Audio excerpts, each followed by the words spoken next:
आइए समझते हैं पूज्य श्री देवकीनंदन ठाकुर जी के श्रीमुख से। उस परमपिता परमात्मा की ये कथा है। तो साधु संत कह रहे हैं, परमार्थी साधु कह रहे हैं कि हे महाराज, इस संसार में कलयुग लग गया है, कलयुग आ रहा है और कलयुग के लोगों की बुद्धि अधर्म में ज्यादा लग जाएगी, धर्म में कम लगेगी। कलयुग के व्यक्ति की उम्र भी कम है, इसलिए हमें कृपा करके बता दो कलयुग के व्यक्ति का कल्याण कैसे होगा। ध्यान से सुनना, हम और आप कहां के?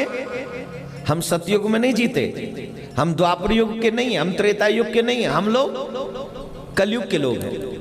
कलयुग के जीवों की उम्र जो है बहुत कम है, कहने को है 100 साल। आप जानते हो किसी को जो 100 साल जिया हो? मैं हर जगह जाता हूं तब कहीं जाकर 2-4 लोगों के बारे में मैंने सुना कि पूरा शतक कर लिया इन्होंने, 100 कर लिया कंप्लीट। सिर्फ 2 या 4 लोग गिनती के। आप तो यहाँ इंदौर या इंदौर के आसपास के लोग होंगे, आपने तो मुश्किल ही देखा, और देख भी लिया हो तो एक आध, इससे ज्यादा तो नहीं। कहने को है 100 साल, जीते हैं 60, 70, 80, 90 के नीचे नीचे। इस छोटी सी उम्र में व्यक्ति अपने परिवार को पाले, कि छोटी सी उम्र में व्यक्ति अपने कल्याण को करे या मानव जीवन के लक्ष्य को पाए। महाराज, कलयुग का व्यक्ति कल्याण कैसे कर सकेगा? ऐसा उपाय बताइए। 2 प्रकार के प्रकाश होते हैं मेरे भाई बहन, एक आउटसाइड माय बॉडी, एक इनसाइड माय बॉडी। सरकार की लाइट, परमात्मा की वो लाइट हमारे तन के बाहर प्रकाश करती है, लेकिन 5 मिनट सोच कर देखना कि तुम्हारे तन के भीतर जो है अंधेरा ज्यादा है कि तन के बाहर अंधेरा ज्यादा है? कहां अंधेरा ज्यादा है, तन के बाहर के भीतर? आज तक किसी वैज्ञानिक ने ऐसा बल्ब नहीं बनाया जो भीतर जल जाए। जला है?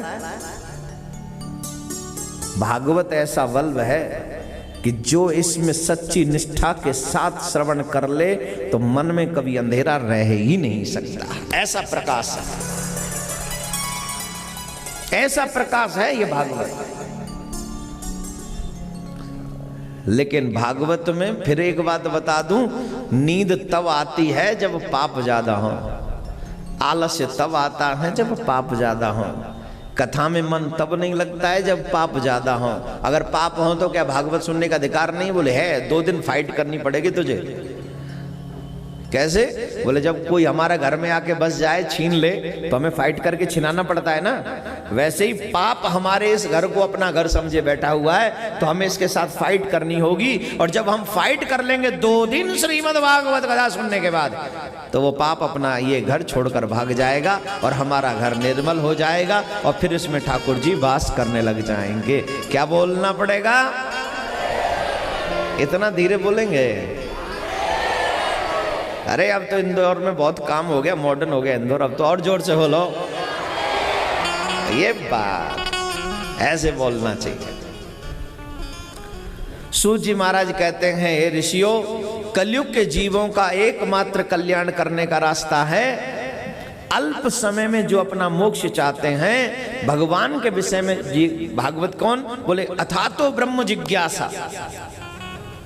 जो कृष्ण को जानने की जिज्ञासा जिनके मन में है, अपने आप को पहचानने की जिज्ञासा जिनके मन में है। आप कौन हैं?